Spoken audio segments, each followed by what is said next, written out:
So when we love as men and women, as sisters and brothers, this love also is rooted in community and is necessary for community functioning.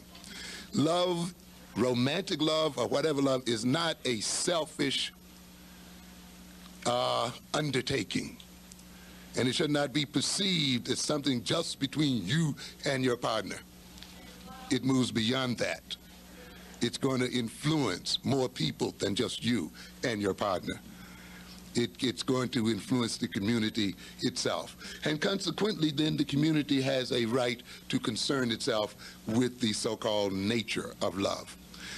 Love, along with the related concepts, such as oneness, and we see people wanting to get a sense of oneness when they're in love, unity, uniting, being together, identity, identifying, becoming one with the person you love.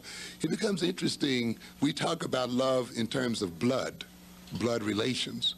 And yet the person you marry is really not your blood relation in actuality. But yet somehow that love, if it's right, becomes as strong or sometimes even stronger than blood relations, you see.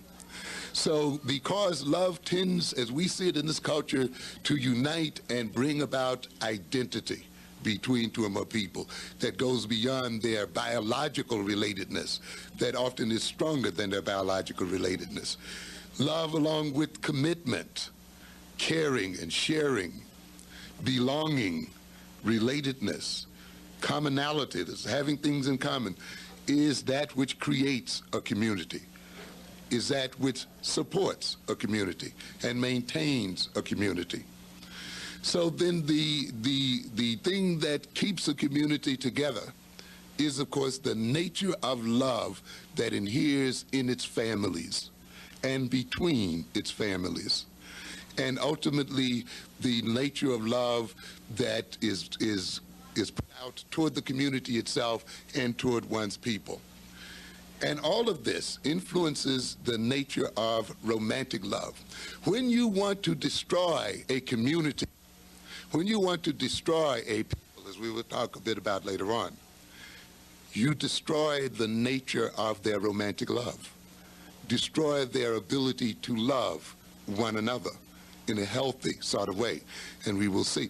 When you see and you think about the problems we have as people and as individuals in loving each other romantically, you must recognize in good part that problem and those problems have been set up by a political social system.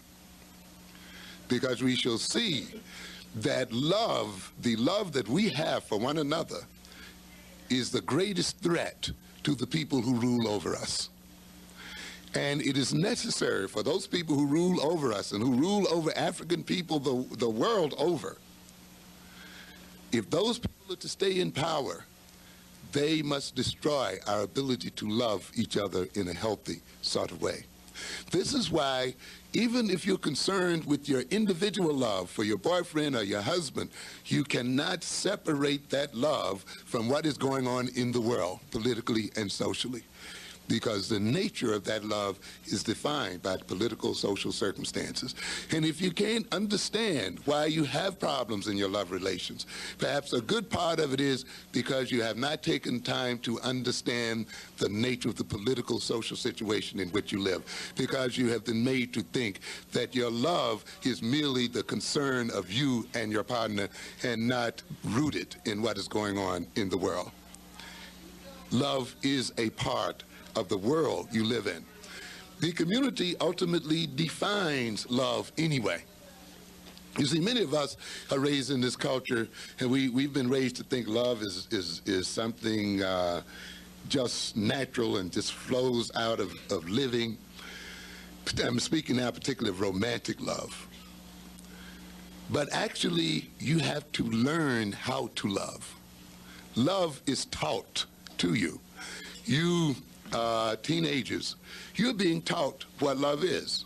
How are you taught that? You're taught it by listening to these records all the time. And you hear your idols singing about love. You make me feel so good. I can't eat, I can't sleep, I can't live without you. And then what do the people say? I must be in love. You see? And, I can't go on. Here's my heart. Don't break it. You see? My life has no meaning, and all of these kinds of things. And you read what? Poetry. And of course, many of you in this age now where you're writing from the city of love and from the street of this and so forth. I've forgotten my old rhymes when I was a kid. We all wrote those things. You look at TV and you see Dallas and you see Knots Landing and you see show after show after show. And you think you're just looking at entertainment, but actually they're teaching you what love is, or what love is about, how you're supposed to feel when you're in love, you see. If you feel this way, if you can't eat and you can't get him off your mind, if you dream about him all the time, if shivers run up your spine when you see him and all that, that means you're in love. In a sense, if there was no one around to tell you that, you wouldn't feel it. You wouldn't feel love.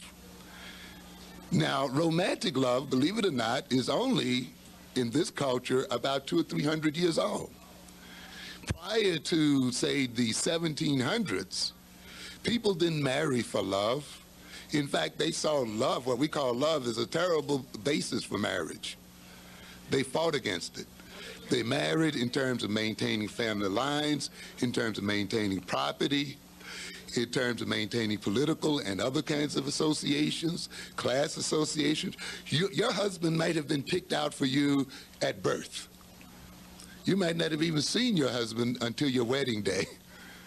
You would not have had anything to say about who your husband or your wife was. That would have been the result of negotiations between your parents, between your whole clan and your family.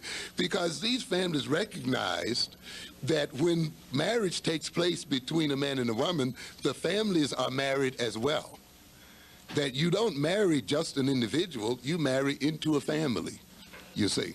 And consequently, it was the family that came first in determining marriage and marital relations. Now, this sounds very harsh to us today because we've been brought up with this other concept of marriage, that is, you marry who you love. But we can trace the history of marriage based on romantic love. And it, to a great extent, was built on novels and poems, came out of the courts of Europe to a very great extent, which is the reason why we still use kind of the word courting. Many of those people had nothing to do all day but develop rules about how you used to court and how you deal with the man and a woman and so forth. And eventually that worked its way down into society. Poets started writing poems about love and emotion, and eventually the average person started picking it up. As the society changed toward industrialization and so forth, and as families began to break up, where aunts and uncles and 3 and 4 generations no longer lived in the same household, then people started making their own individual choices about who they would marry and so forth. And often those choices started being made in terms of emotions and feelings. We have found out in this culture, though, that merely marrying someone because you love them does not guarantee the unity of the marriage hardly any more than the other forms of marrying people as well. But the point then I'm trying to make here then is this, that even the community you live in defines what love is and teaches you to love in one way or the other. So even in that sense, love is community, and it is a part of community. To a good extent, some of the problems that we have in this country and in our communities is a result of the wrong definition of what love is, where the community has come to accept a concept of love that works against its interest. When people are getting married because they are in love, and yet half of those marriages are more fall apart, and the other half of those are living in conflict and hostility, then it must make you think that there is something wrong in the way we define love in this system and in our community. It means then there is a time, perhaps, for the community to redefine what love is and what love is about. It is in your interest as young people that the community teaches you a new form of romantic love and loving one another. Why? Because it will enhance your ability to stay with the man you love and to stay with the woman you love, to keep your children with you in your family, to develop healthy people and to develop a healthy community. So your interest, even as young people, should be in how your community defines what love is. Not only should you listen to these records or just dance to these records, you should take out some time and think about what kind of love is this record projecting? Is this a kind of love that is ultimately going to be productive for me and my boyfriend, for me and my husband, for me and my children? And you may find that some of these records you're listening to are really not in your best interest. While they're making you feel good and they're good for the party, when you look down the road, the way they're defining love and how a man should relate to a woman may ultimately destroy you and destroy your love relationship, the one that you want to keep so much. So then there is a very definite relationship between love and community.